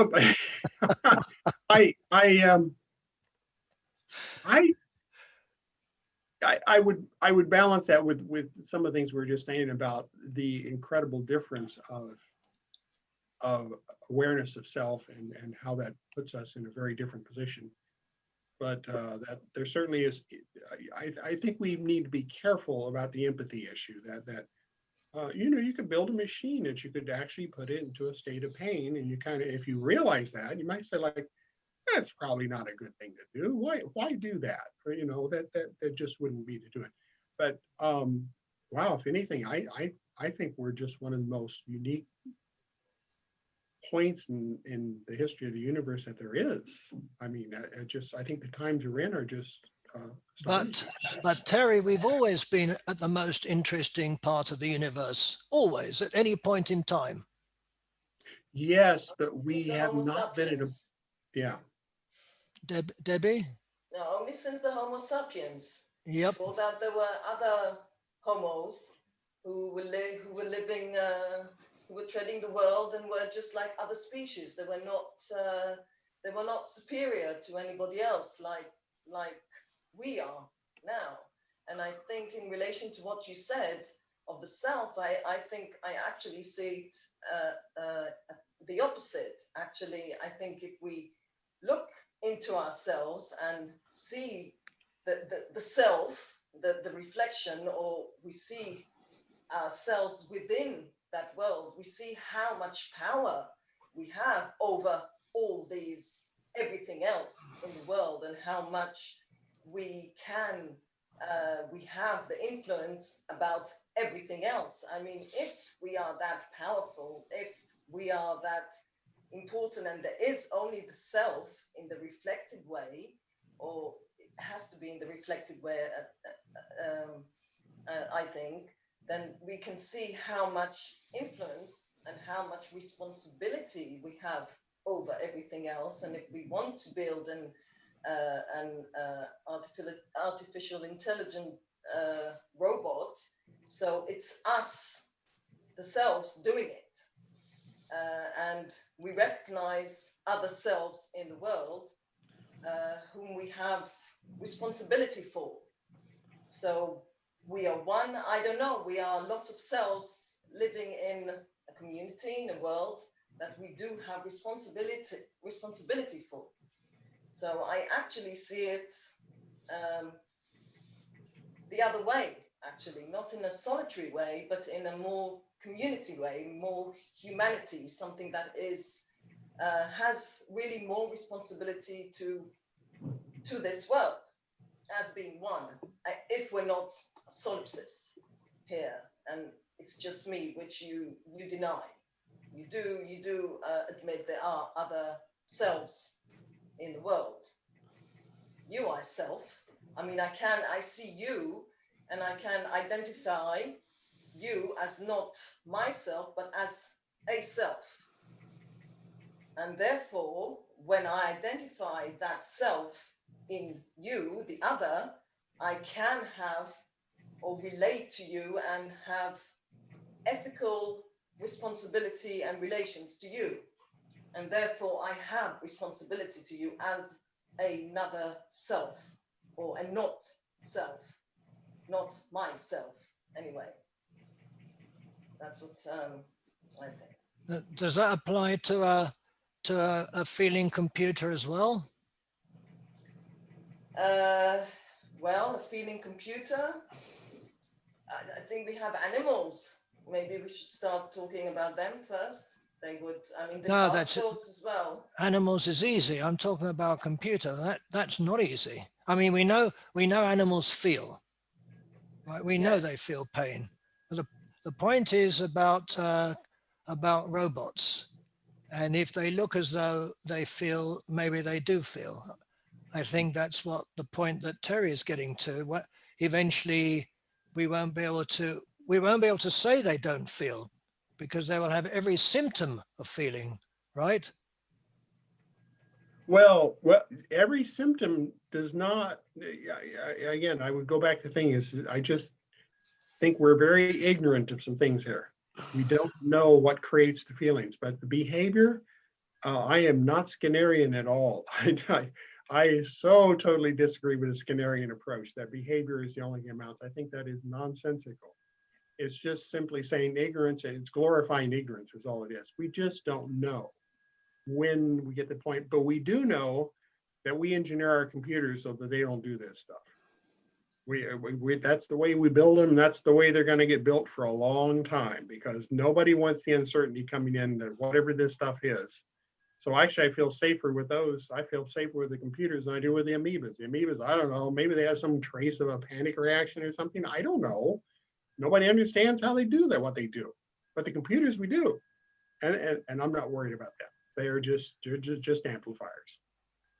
Well, that would have to bring me to extra spatial aliens, etc. And if we see that they have wires and things in them, because Scott mentioned the one, if we see the raw material, then we behave differently, and we know that they don't feel. But if they come, which I don't think they will, but that's not the point. If they come and we see that they've got wires and all that stuff, how would we behave towards them? We wouldn't say, well, they don't feel anything, because we can see the extreme caution. If you don't know, if you don't know, better be careful. You know, that's kind of what I was saying about the amoeba. Don't presume the amoeba is completely deficient in whatever this is, because it may be a handy processing shortcut. Does that make itself work? Of course it doesn't. But it does mean, like a lot of other animals, maybe the sensation of pain can go farther down the chain than we realize. That doesn't hurt to be aware of that. You know, you can say, oh, you know, pain maybe goes all the way down Would you say that insects feel pain? You know, that's actually a hard question, yet I would say probably they do. But, you know, we don't know that. We have no idea. Maybe it's just totally mechanical processing. But in ignorance, we should be a little cautious on some of these. But in the case of computers, we know what we're doing, and we're intentionally keeping that stuff out. People don't want that in their computers. They don't build them that way.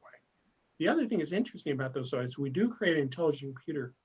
You better be very, very careful on another point, and this is well covered in science fiction, is that an intelligent computer is also powerful in ways that humans can never be, because they have access to electronic processing, electronic communications that are totally beyond the scale by orders of magnitude of anything a human can do. So be careful what you wish for. There, of course, you know, some people like Bill Gates and oh gosh, I'm forgetting his name right now. Elon Musk. Yes, Musk. Yes, thank you. Are adamant against computers for computer intelligence for these reasons. And I can respect their fears and understand that. It's a very tricky, simultaneously Musk is trying to use mechanical extensions to human intelligence, which I find bizarrely contradictory to me, but he seems to think that's a safer route. I don't understand why. Every age has its crackpots.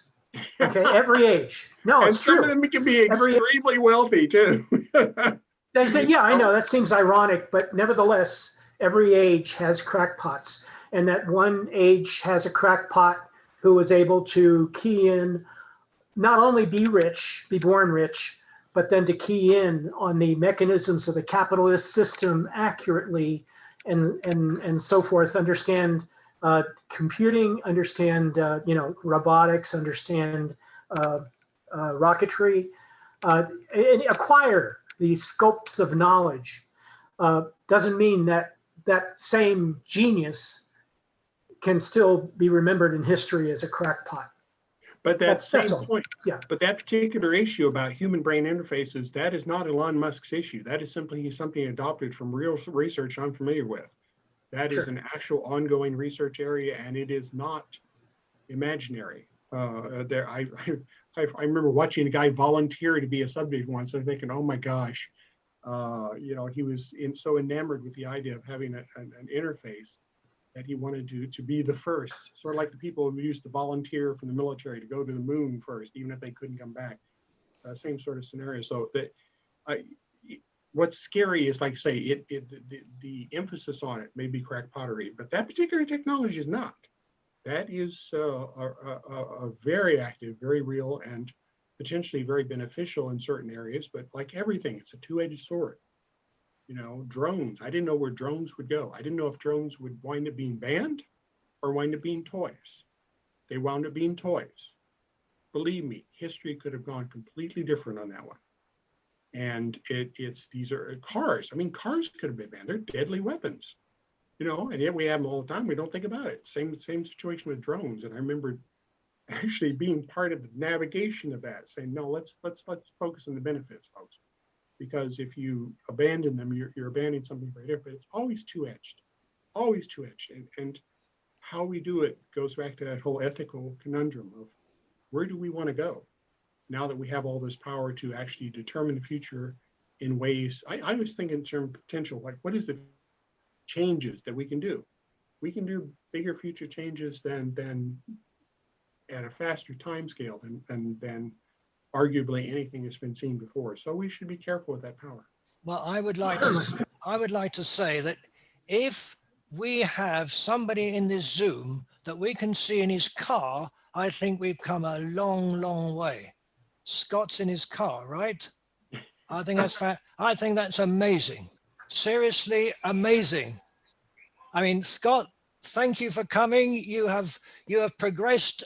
We have progressed something that I never even occurred to me. This is brilliant. Well done. I'm actually at the grocery store now. I started off, I was in my underwear sitting in my apartment.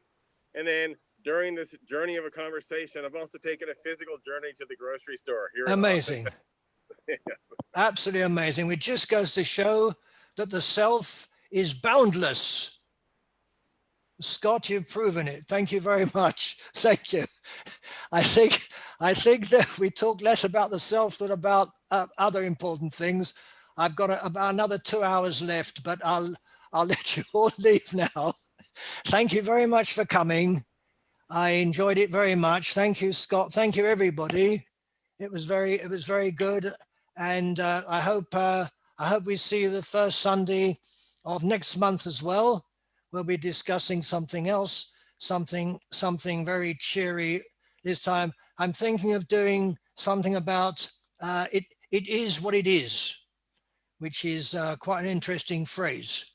So I hope to see you all next month. You'll all get invitations, and thanks very much for coming, and see you next time.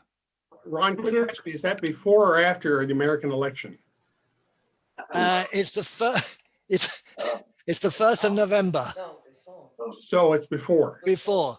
Okay. So that's very good point. Very good point. Good luck to everybody on that. Thanks. We're all going to be at that meeting in the fetal position, if that's okay. All the full in the fetal position. You're not the only one. Not the only one. Oh my gosh. I think there's a consensus somehow, very strangely, but we can't see what Scott's doing. So that's something. Okay. Yes, it's terrible. This is the most, yeah. I'm past fetal position. I'm actually taking opioids now. By the way, I regret that I haven't seen all this interesting commentary going on. I missed all the chat because probably because I was talking too much, but a lot of interesting comments. Yeah, you can copy and paste it. That's what I did, Terry. Oh, I will do exactly that right now before it goes away. Oh, that's good. Control A, Control C. I can. Got it. I can send any of this to any of you if you want it. I can send a whole lot to you if your email takes things of this size, or I can send you the audio version or whatever you want. I just discovered the ... of the chat contains save chat, so it'll create a file and Yes. open up an Explorer window. Yeah, I can see it afterwards. Yes, so anybody wants it, I can send it to you. You just let me know. The chat would be nice and doesn't take much size. The video would probably be pretty monstrous. No, but the video is enormous. Yeah, it's enormous. It's 2.5 hours of chat of where our selves came out monumentally. so see you next time, everybody. Thanks for coming. Bye-bye. So long, Bye, everybody. Bye. See ya.